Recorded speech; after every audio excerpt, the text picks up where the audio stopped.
დღეს სასამართლო პროცესი დაცვის მხარის დასკვნითი სიტყვებით დაიწყო. დღეს ვიადის ადვოკატი არ იტყვის დასკვნით სიტყვას, შეთანხმდნენ რომ ამას გააკეთებს 27-ის პროცესზე და სავარაუდოდ 27-ის პროცესზე ავსანჯანიშვილი და ჩვენი ადვოკატი დავით ჭიგაიძე გააკეთებენ ამ ესე იგი საბოლოო დასკვნის სიტყვას იტყვიან და იტყვიან ასევე ბრალდებულები შესაბამისად 27-ში სავარაუდოდ დასრულდება ყველა პროცედურა კანონით გათვალისწინებული და პირველში ალბათ დადგება განაჩენი მოცემულ საქმეზე. დღეს ცალსახად გამოვლინდა დაცვის მხარის დასკვნის სიტყვაში, რომ პროკურატურას არსებითი არანაირი მტკიცებულება ამ 8 თვის განმავლობაში არ წარმოუდგენია სასამართლოში და არც ერთი მტკიცებულება არ არსებობს იმისა, რომ იყო ჯგუფი, არსებობდა ჯგუფი, ხდებოდა ამ ჯგუფის ორგანიზება და ჯგუფური ძალადობის მიმდინარეობის არანაირი მსგავსი მტკიცებულება არ არსებობს. ფაქტობრივად ის ადამიანები, ვინც დაზარალებულები იყვნენ, პოლიციელები, ისინიც კი ვერ ადებენ ხელს ვერც ერთ მათგანს და ვერ ამბობენ თუ რომელიმე მათგანმა ან რომელიმე მათგანის მიერ ნასროლმა ან ქმედებამ დააზიანა და დააზარალა ეს ადამიანები. ფაქტობრივად ამის მტკიცებულებები არ არის. დღეს ძალიან კარგი დასკვნითი სიტყვები იყო და მე ვფიქრობ, რომ მართლმსაჯულება რომ იყოს წესიერი და სამართლიანი სასამართლო იყოს, უეჭველი და აბსოლუტურად დარწმუნებული ვიქნებოდი, რომ გამამართლებელი განაჩენი დადგებოდა ყველას მიმართ.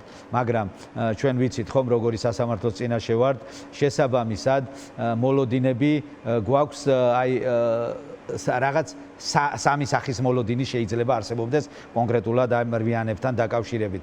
გვაქვს მოლოდინი რომ და რა თქმა უნდა მცირე მოლოდინი რომ გამართლდნენ, იმიტომ რომ მართლა რეალურად არანაირი მტკიცებულებები არ არის და თუ სასამართლოში რაღაც დოზით დამოუკიდებლობის ხარისხი არსებობს, აი გაბრაზებული უნდა იყვნენ მოსამართლეები, ასეთი დაუსაბუთებელი, ასეთი გაფუჭებული, ასეთი შეკერილი, მაგრამ ვერ შეკერილი საქმეები რომ მოიტანეს პროკურატურა. არ ვიცი მე რომ მოსამართლე ყოფილიყავი, ძალიან გაბრაზებული ვიქნებოდი, არა ბრალდებულებზე, არამედ სწორედ პროკურორებზე რომ ვერანაირი მტკიცებულება, არსებითი ნორმალური მტკიცებულება პირდაპირ ვერ მოიტანეს და ვერ დადეს სასამართლოზე. და შეიძლება აი ეს მიქმნიდეს გარკვეულ იმედს, რომ აი გაბრაზებულმა მოსამართლემ შეიძლება რაღაც ესეთი გადაწყვეტილება მიიღოს, ოღონდ მცირედი მოლოდინი მაქვს ამის. არის მეორე სახის მოლოდინი, რომ გადააკვალიფიცირონ და აი როგორც სხვა საქმეებთან მიმართებაში, ანუ ჯგუფურობა და ჯგუფურობა რომ გადააკვალიფიცირონ და ინდივიდუალურზე რომ დაიყვანონ ბრალი. ასეთ შემთხვევაში ფაქტობრივად ორგანიზებას საფუძველი ყველანაირი ეცლება, იმიტომ რომ ჯგუფი თუ არ არსებობს და თუ ყველა ინდივიდუალურად მოქმედებდა, მაშინ ორგანიზება არ არსებულა საერთოდ. ასეთ დროს რაღაც ორი სახის განაჩენის მოლოდინში შეიძლება ვიყოთ. ორგანიზებას ვისაც ედავებიან და თუ ორგანიზება გადააკვალიფიცირეს ისე რომ პირობითად რევოლუციის მოწოდება ან ხელისუფლების დამხობის მოწოდებით ბრალდებით არ გადააკვალიფიცირეს, მაშინ უნდა გაუშვან ორგანიზატორები და ინდივიდუალურად უნდა წაუყენონ დანარჩენებს ბრალი. ვინც დარჩება ამ შემთხვევაში დანარჩენ ხუთს, რომლებსაც ედავებიან 225-ის მეორე ნაწილს ძალადობრივ ჯგუფებში მონაწილეობას. ანუ და არის კიდე ეს მოლოდინი, რომ სწორედ შეიძლება დღეს რეჟიმმა სწორედ ამ მიმართულებით წავიდეს, რომ თვითონ აი ამ ბრალდებულებს შორის რაღაც ზოგი მოკლედ რო ვთქვა, ზოგი გაუშვა, ზოგი დატოვოს. რაც ყველაზე ცუდი იქნება იმ თვალსაზრისით, რომ ამან შეიძლება გამოიწვიოს ზუსტად ეს კონდეთ გათვლათ, რომ პატიმრების ოჯახის წევრებს შორის იყოს შემდგომ დიდი განხეთქილება, სჯაბაასი, რატო გაუშვეს ერთი, რატო დატოვეს მეორე. ხო, ეს ავტომატურად წარმოიშობა, ხო? აქედან გამომდინარე, შეიძლება უფრო ამას ვარაუდობ, რომ ამისკენ წავიდნენ, რომ უფრო მეტი განხეთქილება შეიტანონ საზოგადოებაში, განსაკუთრებით პოლიტპატიმრების ოჯახის წევრებს შორის.